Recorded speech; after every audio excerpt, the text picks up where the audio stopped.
भौराकला गांव की सीमा पर एक बहुत पुराना पीपल का पेड़ था। लोग कहते थे कि वहां एक समय पर किसी औरत की असामयिक मृत्यु हुई थी और उसकी आत्मा उस पेड़ से बंध गई थी। जब भी सूरज ढलता, उस पेड़ के पास से अजीब सी गंध और सिसकियों की आवाजें आने लगतीं। गांव वालों ने पेड़ के पास जाना बंद कर दिया था।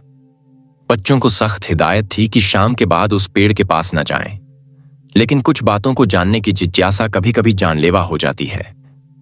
रवि, गांव का एक 22 साल का युवक, शहर से पढ़ाई करके लौटा था। वह इन सब अंधविश्वासों में यकीन नहीं करता था।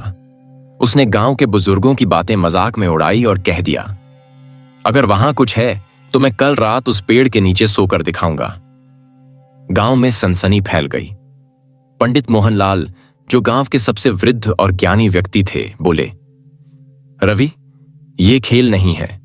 वो आत्मा सोई नहीं है, जाग रही है। जो उसकी परछाई में आया वो कभी लौटकर नहीं आया। लेकिन रवि नहीं माना।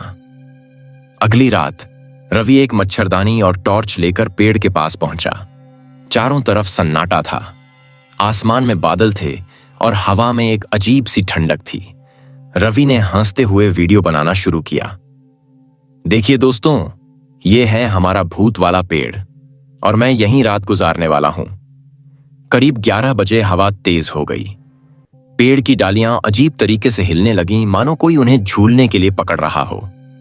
रवि ने देखा, पास के झाड़ियों में कुछ हिला। कौन है? कोई जवाब नहीं आया। रात के करीब 2 बजे रवि की नींद खुली। उसे लगा किसी ने उसके कान में फुसफुसाया, तू मेरी जगह क्यों ले रहा है? उसने देखा उसके सामने एक सफेद साड़ी पहने औरत खड़ी थी। चेहरा ढंका हुआ था, लेकिन बाल बिखरे हुए थे और पांव जमीन से कुछ इंच ऊपर थे। रवि ने टॉर्च जलाने की कोशिश की, लेकिन टॉर्च बंद हो गई। उसकी घड़ी की सुइयां गोल गोल घूम रही थीं। मोबाइल की स्क्रीन पर सिर्फ एक शब्द लिखा था, छाया। वो औरत धीरे धीरे पास आने लगी।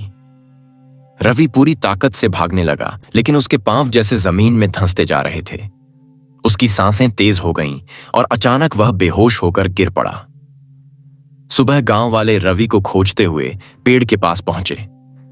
उसे बेहोशी की हालत में पाया गया, लेकिन जब होश आया तो रवि की आंखों में खून उतर आया था और वह बस एक ही बात कह रहा था, मैं छाया हूं, अब रवि नहीं। उसके बाद से रवि कभी सामान्य नहीं हुआ। उसने बोलना, हंसना, खाना सब छोड़ दिया। बस कभी कभी रात को पीपल के पेड़ की ओर देखते हुए बुदबुदाता, किसी और को चाहिए मेरी जगह, कोई और आए उस पेड़ के नीचे। गांव वालों ने पेड़ को लोहे की जंजीरों से बांध दिया और चारों तरफ नींबू मिर्च बांध दिए।